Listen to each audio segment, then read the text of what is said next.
কলকাতা হাইকোর্টের নির্দেশে আজ কাকদ্বীপে মিছিল করার অনুমতি পেয়েছেন শুভেন্দু অধিকারী, কিন্তু আগামীকাল এবং পরশু অর্থাৎ 4 এবং 5 নভেম্বর দুটি মিছিলের অনুমতি চেয়ে এবার আদালতের দ্বারস্থ হল বিজেপি। বিচারপতি কৌশিক চন্দ্র দৃষ্টি আকর্ষণ মামলা দায়ের করার অনুমতি দিয়েছেন বিচারপতি কৌশিক চন্দ্র। আজ দুপুর 2টায় মামলার শুনানি। আগামীকাল সোদপুর এবং 5 নভেম্বর পূর্ব বর্ধমানে মিছিল করতে চায় বিজেপি, যেখানে উপস্থিত থাকার সম্ভাবনা রয়েছে বিরোধী দলনেতা শুভেন্দু অধিকারী। পুলিশের তরফ থেকে সদর্থক উত্তর না পেয়ে আদালতের দ্বারস্থ হল বিজেপি।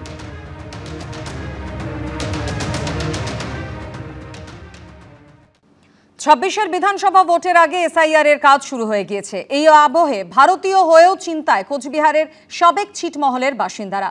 কার্যত আতঙ্কিত বলেই দাবি করছেন সেখানকার একাধিক বাসিন্দা। অন্যদিকে ভারতে থেকেও 2 জেলার টানাপোড়েনে 2002 সালের তালিকায় নাম ওঠেনি নদিয়ার চক যাত্রা সিদ্ধির বহু বাসিন্দার। এসআইআর আবহে চিন্তায় রয়েছেন তারাও।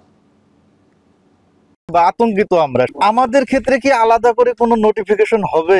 নাগরিকত্ব হারানো ভয় আর কি, এই একটা মনে একটা আতঙ্ক আর কি। বিধানসভা ভোটের আগে শুরু হয়ে গেছে ভোটার তালিকার বিশেষ সংশোধনের কাজ। এই আবহে ভারতীয় হয়েও চিন্তায় কোচবিহারের সাবেক ছিটমহলের বাসিন্দারা। 2015 সালে ভারত বাংলাদেশের ছিটমহল বিনিময়ের সময় কোচবিহারে থাকা 51টি বাংলাদেশি ছিটমহল এদেশে অন্তর্ভুক্ত হয়। প্রায় 14,000-এর বেশি বাংলাদেশি ছিটমহলে থাকা মানুষ ভারতের নাগরিকত্ব পান। তারপর তৈরি হয় তাদের এদেশের আধার কার্ড, ভোটার কার্ড। 2002 সালের ভোটার তালিকার উপর ভিত্তি করেই এসআইআর হচ্ছে রাজ্যে। স্বাভাবিকভাবেই সেই তালিকায় নাম ছিল না তৎকালীন ছিটমহল দক্ষিণ মশালডাঙ্গার বাসিন্দাদের। এই প্রেক্ষাপটে কার্যত দুশ্চিন্তায় রয়েছেন তারা।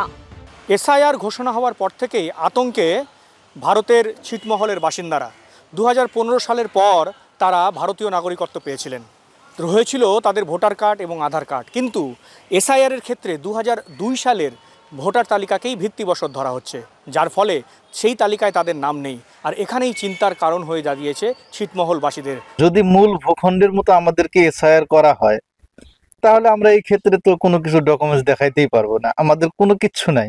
গভর্নমেন্ট আমাদেরকে ভোটার কার্ড দিল, এবার গভর্নমেন্ট বলছে এই ভোটার কার্ড তোমার আসল কিনা তোমরা প্রমাণ করো। আমাদের প্রমাণ করার সাধ্য নেই। 11 লিস্টে যে হলো, 2 দেশের অফিসাররা মিলে যে করলো, অধিকাংশ মানুষ যারা আছে তাদের কিন্তু নামের সঙ্গে বর্তমান ডকুমেন্টসের অনেক মিসম্যাচ আছে। 2015 আমাদের ছিটমহলের লোকেরা ভারতীয় আমরা হইলাম।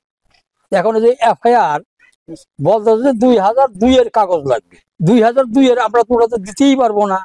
আমাদের কাগজ হলো আমরা 2015 পরে আর কি। তারপরে আমাদের রেশন কার্ড, ভোটার ফটো, আধার কার্ড এগুলো হইলো আপনার।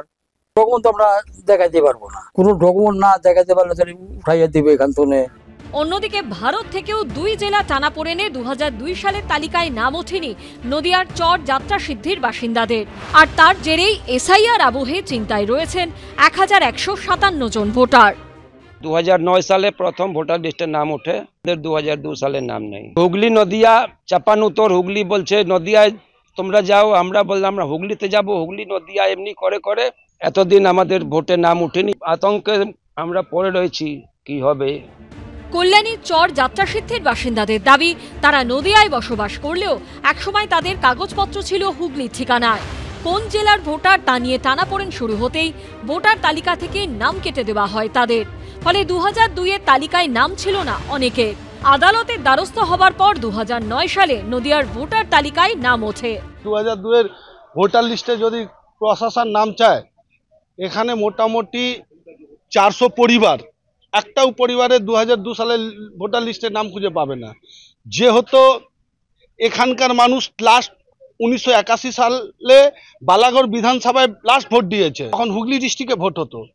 ওই 1981 সালে লাস্ট ভোট হওয়ার পর এখান থেকে প্রশাসন বলে দিল এটা নদিয়া ডিস্ট্রিক্ট। কি হবে এই চর যাত্রা সিদ্ধির বা দক্ষিণ মশালডাঙ্গার বাসিন্দাদের? জল্পনার সঙ্গে শুরু হয়েছে রাজনৈতিক তরজা। তড়িঘড়ি করে হঠকারী সিদ্ধান্তে যে বা যারা বিপুল পরিমাণ মানুষ অনিশ্চয়তা এবং উদ্বেগে পড়ছেন, এই ছিটমহল সংক্রান্ত যারা বাসিন্দা আছেন তারা তাদের মধ্যে অন্যতম। এটা নিশ্চিতভাবে রাজ্য সরকার, প্রশাসন, আমাদের দল গোটা বিষয়টা খতিয়ে দেখছে, পাশে আছে। ছিটমহলবাসীদের ভারতীয় নাগরিকত্ব দিয়েছেন কেন্দ্রীয় সরকার। তৃণমূল কুমিরের কান্না কাঁদছে।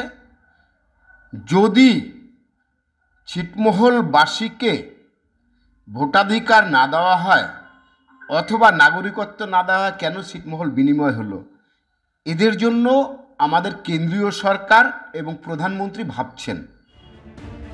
এসআইআর আবহে এই মানুষগুলোর চিন্তা কিছুতেই কমছে না। শুভেন্দু ভট্টাচার্য, সুজিত মণ্ডল ও সৌমিত্র রায়ের রিপোর্ট, এবিপি আনন্দ। এসআইআর আবহে এবার বিজেপি নেতাদের উল্টো করে গাছে ঝুলিয়ে পেটানোর হুঁশিয়ারি দিলেন হারোয়ার তৃণমূল নেতা। কোনো বৈধ ভোটারের নাম বাদ গেলে ছেড়ে কথা বলা হবে না বলেও হুঙ্কার ছাড়লেন তৃণমূলের পঞ্চায়েত সমিতির সহ সভাপতি। পাল্টা চ্যালেঞ্জ এসেছে বিজেপির থেকেও। স্থানীয় যারা বিজেপির নেতারা যদি এখানে ঢোকেন, ঘিরে ধরবেন এদেরকে, বলবে বাবা ঠাকুরদার সার্টিফিকেট নিয়ে তারপর প্রচার করতে আসবেন। বেঁধে রাখবেন, বেঁধে রাখবেন গাছে। এসআইআর আবহে বিজেপি নেতাদের গাছে বেঁধে রাখার দাওয়াই আগেই দিয়েছিলেন অভিষেক বন্দ্যোপাধ্যায়। প্রায় একই সুরে গাছে বেঁধে রাখার হুঁশিয়ারি দিয়েছেন বাসন্তীর তৃণমূল বিধায়কও।